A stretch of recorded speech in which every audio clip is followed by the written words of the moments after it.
Okay, so now going over intravenous administration of medication into a large animal, we are almost always going to be using our jugular vein in our large animals, so that is where we're focusing on our neck model today.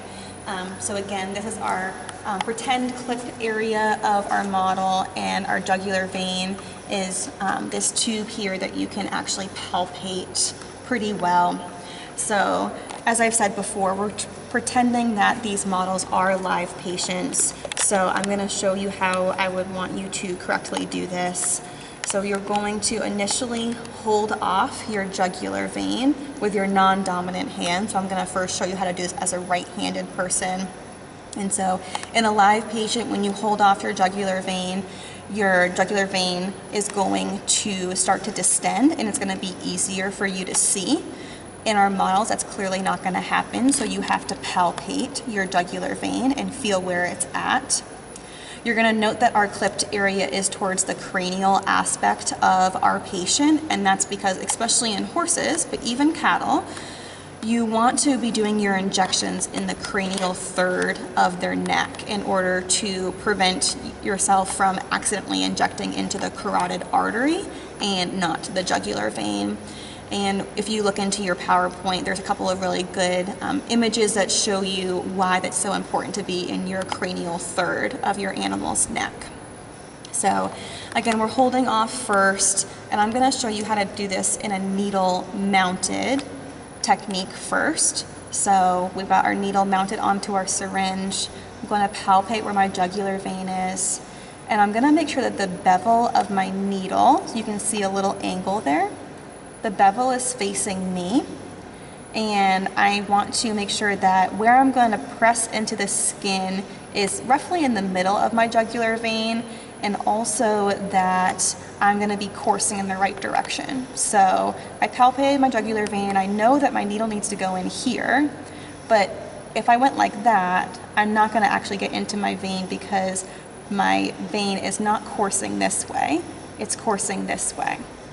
So you want to figure out where you want to pierce the skin and which way you want to travel with your needle. And we're going to be traveling cranially at, I would say, approximately like a 15-degree angle with the skin.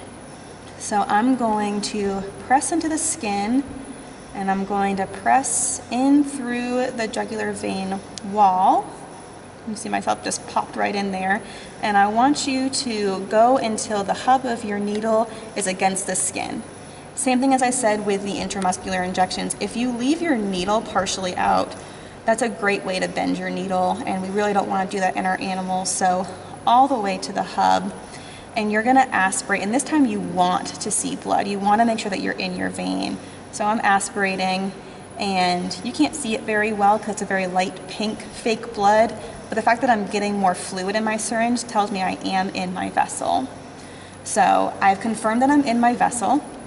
And what I'm going to do is I'm going to inject about half of my medication.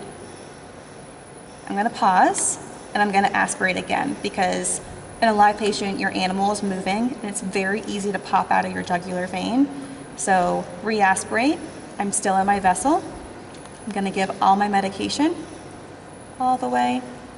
And then I want to, what we call, flush the hub of the needle. So I don't want any medication still in the hub of my needle. I want it to all go into my animal.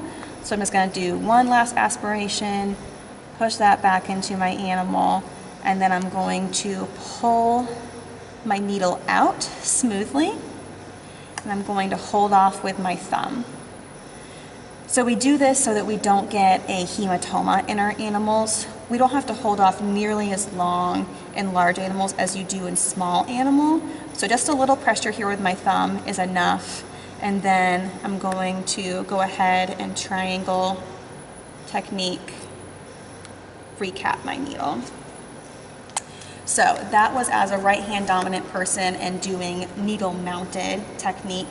I'm going to go ahead and show you a left hand dominant person on this left side of the neck as a needle unmounted technique.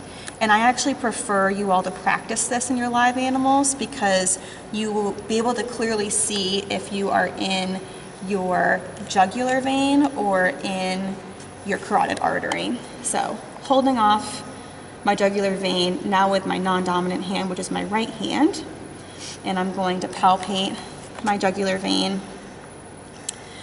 Just my needle, I'm gonna go ahead and have about a 15-degree angle with my skin, push through my skin, push through the vessel wall.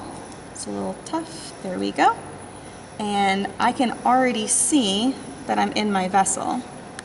So we're gonna pretend this is really dark venous blood that makes me know that I'm in my jugular vein. If it was bright red and it was shooting or pulsing out, that would tell me I'm in my carotid artery. I'm gonna go ahead and attach my syringe to my needle. Note that I let go of my jugular vein because I need 2 hands for that. And I can go ahead and hold off my jugular vein again if I need to, and do my aspiration.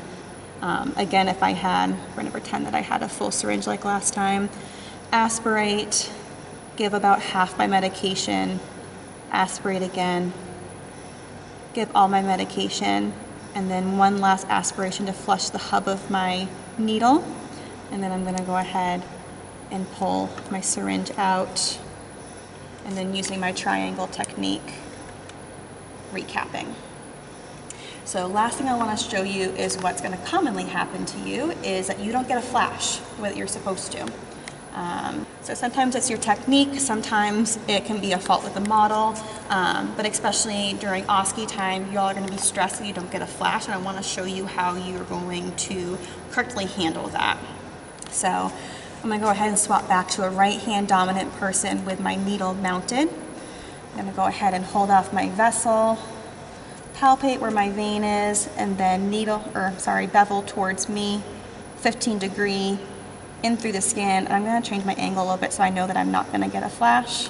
And so sink to the hub, and I'm going to see if I get a flash. And you see I don't. I'm getting air in my syringe. So that tells me that I am not in my vessel. Normally in a live patient you wouldn't get air, you would just get negative pressure. So how you're going to correctly handle this is you're going to redirect. So you're not going to fully pull your needle out, because the thing that animals hate the most is you piercing through the skin. So you're only going to remove your needle about halfway. So we're going to say about here.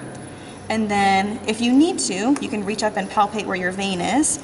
I can see that my needle is pointed too dorsally and my vein is over here. So I'm going to redirect so that my needle tip is now pointing towards the rest of my jugular vein. Advance again so that I've got my hub to the skin. Go ahead and get my flash, which I do. You can see I got more liquid in my syringe, and then inject appropriately. Every now and again, you're going to do all of that right, and you are not going to get a flash. What we want to see is that you can redirect appropriately as you would in a live animal, and then for an OSCE situation, we would tell you you got your flash, and you would continue on as you normally would, because you have a certain amount of time to get that station done.